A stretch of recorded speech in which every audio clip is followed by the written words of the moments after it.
Oh no. Oh, we gotta make a video. It's only been a month. Hey guys, first off, I hope you're doing well. This video here is going to be showing off a little bit of a build that I've got going on with my lance. I know some of you asked for it and it took me a bit. I wanted to wait just to make sure when the new update came out, which came out maybe a week or two ago, that, it was as good as it could be. Now, granted, this build is going to be very accessible for people who maybe want to try out lance, because a lot of this is a pretty accessible stuff, nothing too complicated, no weakness exploit 2 charms required on this one. So fairly simple stuff, just a little bit of farming for some decos. So yeah, let's get right into how to make this build so far. All right, so as you can see, we're using the Diablo Spear, the Baroth Helm, the Diablos Mail, the Rathalos Braces, the Anjanath Coil, the Baroth Greaves, Demon Petlace for some damage, and a Fatal Tempest Talisman. That talisman is basically bordering on garbage, but it just shows this build is very, very accessible. So if you're new to the lance, this build, other than some of the decos on there, it should be a pretty accessible one. So hopefully it's not too daunting for you if you're just getting into the game, or maybe you used up your main build and you want to try out some lance, and this one should be accessible. Now, the Y for the Diablo Spear, stutter. The Y for the Diablo Spear is actually a pretty easy thing to handle. The Diablo Spear makes it so you can go devastating blow over all the offensive things that are required for you to do some damage, right? So like if you're using things like weakness exploit and critical eye, it requires way too many stats, right? So if you're going devastating blow for your ability there, it pairs up, I think, really, really well with high attack. This build is going to be coming with attack boost 7, guard 5, offensive guard 3, stun resist 3, defense boost 2, that's just kind of a vestigial bit. Botanist, again, vestigial. Part breaker 2, I thought I bumped that up to 3. I think I've got something incorrect. It will have part breaker 3. I think one of my decos didn't save. And guard up 1. I like having the guard up 1. It makes it so you can block against things you normally couldn't block against, but you don't really need the extra defense. Not yet, anyway. As things get a little bit stronger, you're gonna maybe, as the game advances, we'll get a little bit of a better build, but that's fine. It also is gonna be including a little bit of recovery speed, some flinch free so you don't get tripped up too much from your friends, and a little bit of diversion on the Fatal Tempest, which also we'll go over, that has Iron Wall 2 and Steadfast Jewel 1 on it. I don't even know. I think the Fatal Tempest just had my 2 includes the diversion jewel on it. Diversion's very, very easy to come by. You're not, again, that it's not like the weakness exploit, like the garbage man who usually just gives me nothing. He'll be giving you some diversion jewels, don't worry, or diversion talismans, don't worry about that. But yeah, as far as the decos, easy enough to come by. On the Baroth Helm, we've got the Iron Wall Jewel 2 and the Brace Jewel 1. The Diablos comes with the Steadfast Jewel on there. Rathalos Shield Jewel 2. Anjanath has Attack Jewel 2, Recovery Jewel, and Steadfast. Baroth has Attack Jewel 2 and Diversion Jewel 1.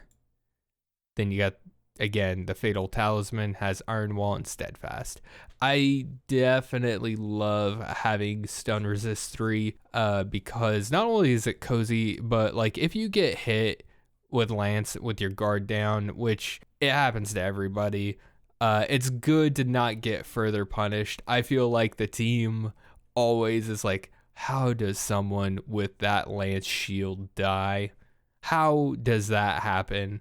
And it's partial, everyone gets hit, but I think if you cart, other than getting just one shot, if you don't have stun resist, you're setting yourself up to die. Not every build can include stun resist, but since this one does, it makes it cozy and forgiving, especially if you're a newer player.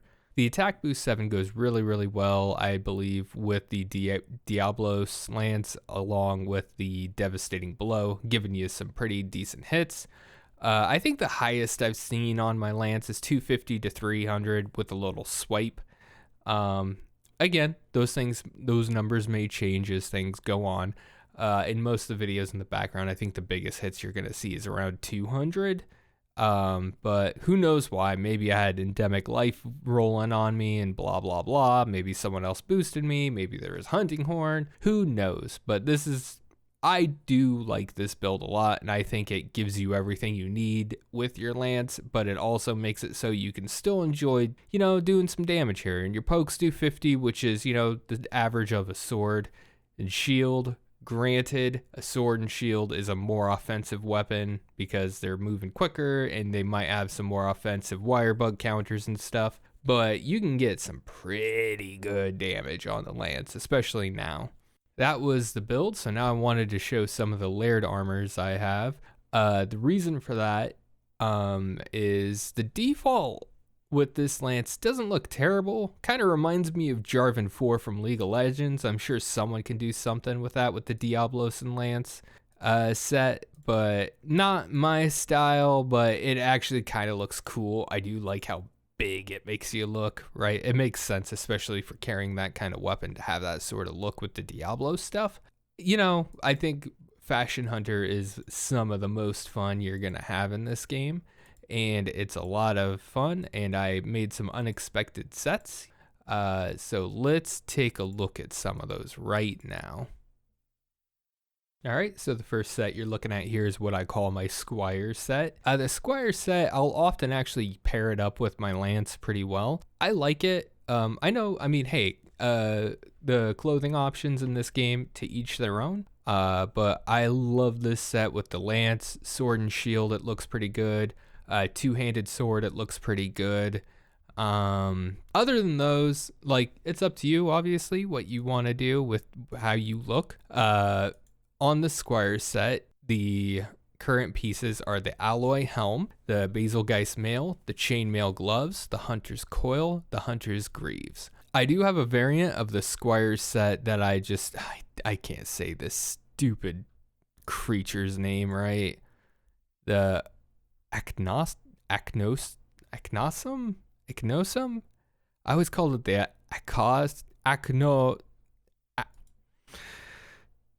the bird set. This is the bird set. So on this one, you switch out the belt for the bird and the legs for the baggy greaves.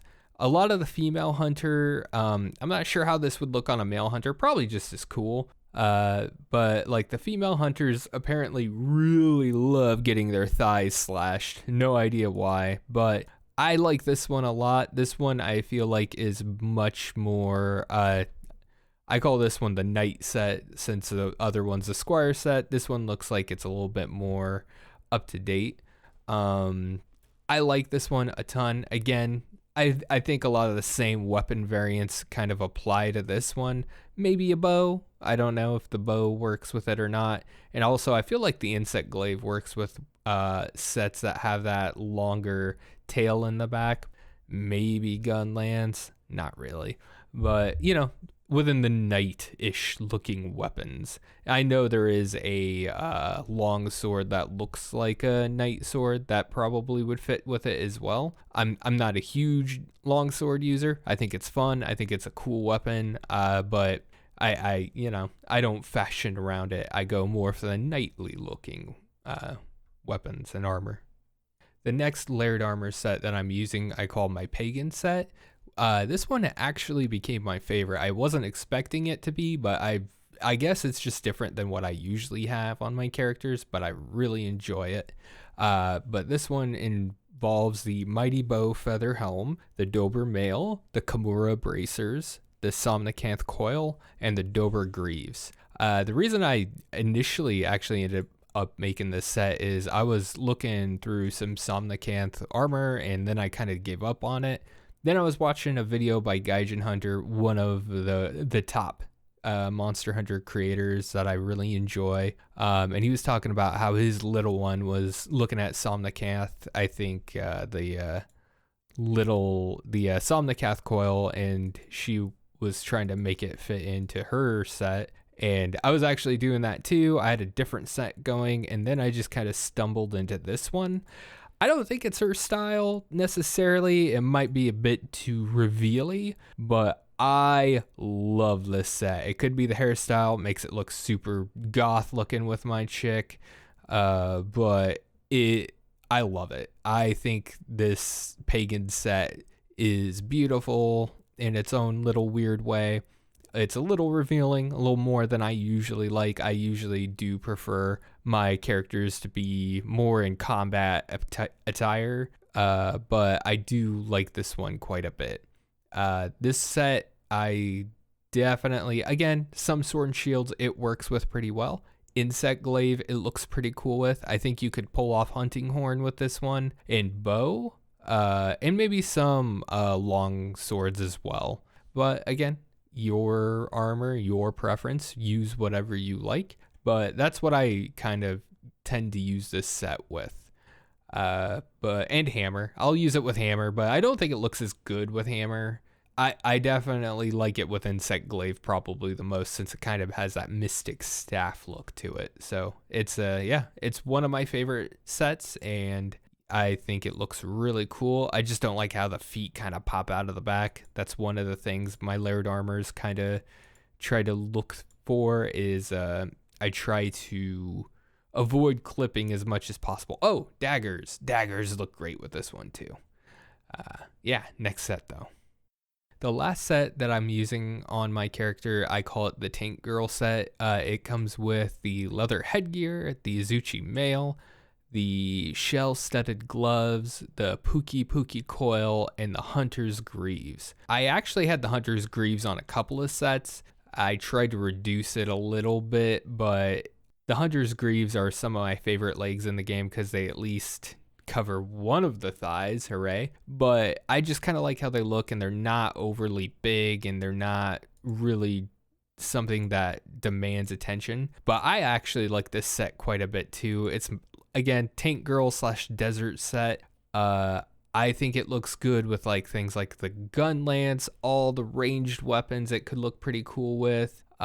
Insect glaive you can pull off with it. I'd say I think most weapons actually look fairly decent with this set. It's not a high level set or anything like that, not complicated to put together, but I like it. I think it's a cool set. It's very similar to what I would wear in World.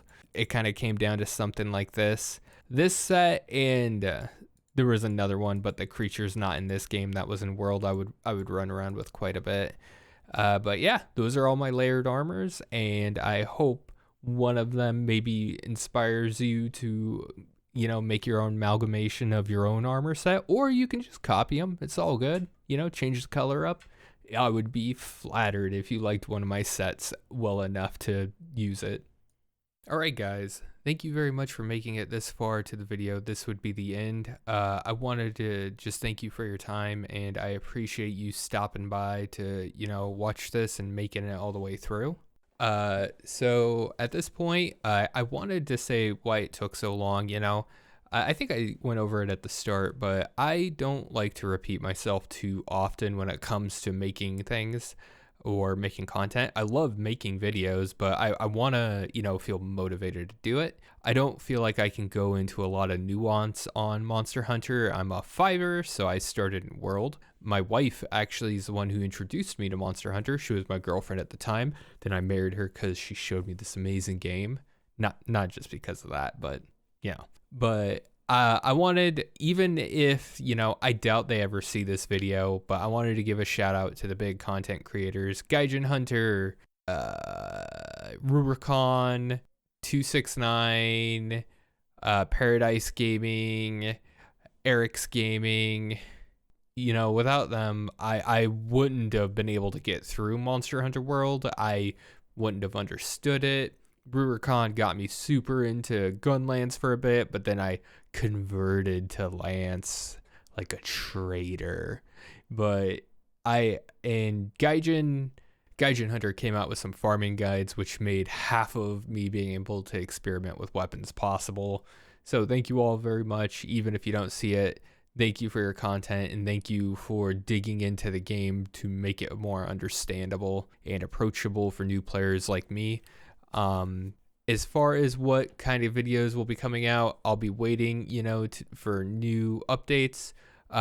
Maybe in the comments you could let me know what you would want me to talk about or discuss in regards to this game. I enjoy making content and stuff for it, but I didn't want to just show you guys me just hunting monsters and being like, wow, monsters, right?